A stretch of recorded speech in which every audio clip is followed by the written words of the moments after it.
Hello மக்களே, வாங்க நீ டேக்குள்ளே போகலாம். காலைல எழுந்துச்சி பார்த்தா நல்லா மழை பெஞ்சிருக்கு. என்னடா இது, ரெய்னி சீசனில் அப்படி தான் இருக்கும். சென்னைக்கு ஒரு நாள் வெயில் அடிக்கும், ஒரு நாள் மழை பெய்யும். சரி, ஓகே, இதெல்லாம் கண்டுக்கூடாதுன்னு சொல்லிட்டு நானும் வாக்கிங் கிளம்பிட்டேன். நம்ம சைக்கிள் எடுத்துகிட்டு பார்த்தா கிளைமேட் சூப்பராக இருந்துச்சு. இந்த மாதிரி கிளைமேட் இருந்தால் நம்ம வாக்கிங் சூப்பராக போகலாம். நல்லா ஒரு எனர்ஜி அதிகமாக இருக்கும், ஸ்டாமினாவும் அதிகமாக இருக்கும். ரொம்ப வெயில் அடித்தா தான் அவனுடைய ஸ்வெட் அதிகமாக வந்துகிட்டே இருக்குமா, அதுதான் ரொம்ப கடுப்பாக இருக்கும். ஃபஸ்ட்டு எடுத்தோடனே ஒரு 3 கிலோமீட்டர் ஆஃப் வாக்கு, நல்லா ஒரு பாடி ஆக்டிவேட் ஆகிற மாதிரி மசில்ஸ்லாம் நல்லா இது ஒரு வார்ம் அப் ஆகிற மாதிரி இது பண்ணிவிட்டு அதுக்கப்புறம் ஒரு 5 கிலோமீட்டர்ஸ் ஆஃப் ரன்னிங். பார்த்தா அவங்களுக்கு தெரியும். இதில் என்ன ஒரு கடுப்புனா பேக் மாட்டிட்டு போயிட்டேன். ஏன்னா பேக்கில் தான் குடை வச்சுருந்தேன்னா, அதனால் ரொம்ப நல்லா ஓட முடியல. 13.44 கிலோமீட்டர்ஸ் என்னால் முடிக்க முடிஞ்சிச்சு. ஸோ அங்கேருந்து அப்படியே எங்கே போகிறதானே பார்க்குறீங்க, வேறு எங்கே வழக்கம்போல் ஜிம்முக்கு தான். ஏன்னா ஜிம்முக்கு நீ ஈவினிங் போக முடியாது. ஈவினிங் வேறு ஒரு வேலை இருக்கா, ஃபுல்லாகவே நீ ஹெவி பேக்டாக இருக்குது டேவே, கொஞ்சம் ஃப்ரீனஸ்ஸே கிடையாது.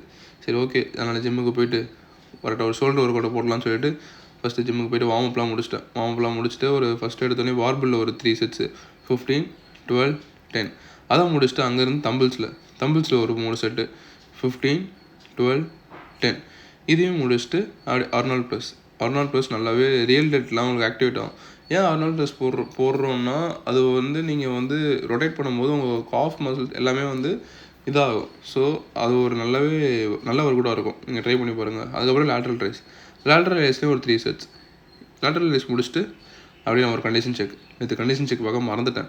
அதான் இன்றைக்கி ஒரு கண்டிஷன் செக் பார்த்துட்டு அப்படியே வீட்டுக்கு வந்துட்டு ஒர்க் ஆரம்பிச்சாச்சு. ஒர்க்கு வர நீங்கள் நிறைய புது ஒர்க்கெலாம் இருந்துச்சா, இதில் வர வெளியே மழை வர பெஞ்சிட்டு இருந்துச்சு. நல்ல கிளைமேட்டாக இருந்துச்சு. ஒர்க்கு பார்க்குற மூடே இல்லை. சரி, ஓகே, இப்படி இருந்தாலும் ஒர்க் பார்த்து தானே ஆகணும். பார்த்தா அவங்களுக்கு தெரியும் கிளைமேட் எப்படி இருக்குது. இனிமேல் இப்படி தாங்க கிளைமேட் இருக்கும். ஒரு நாள் வெயில் அடிக்கும், இன்னொரு நாள் மழை அப்படியே பிடிச்சி கொட்டும். இதுதான் நம்ம சென்னை கிளைமேட். சொன்னோம்ல, ஈவினிங் ஒரு வேலை இருக்குது, வெளியே போக வேண்டிய வேலை இல்லை. பார்த்தா அவங்களுக்கே தெரியும் எங்கே போக போகிறேன்னு. Wait and watch.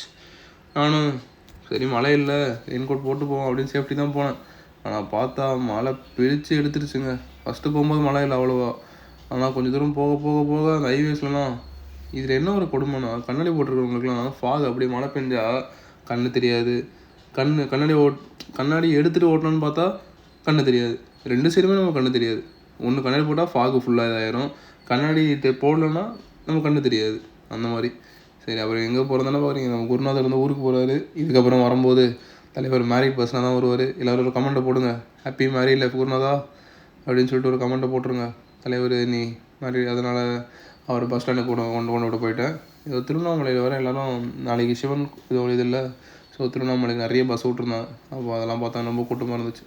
அவரையும் ட்ராப் பண்ணிவிட்டு இன்றைக்கி டே இதோட சென்ட் ஆஃப் பண்ண ஃப்ரெண்ட்ஸ்.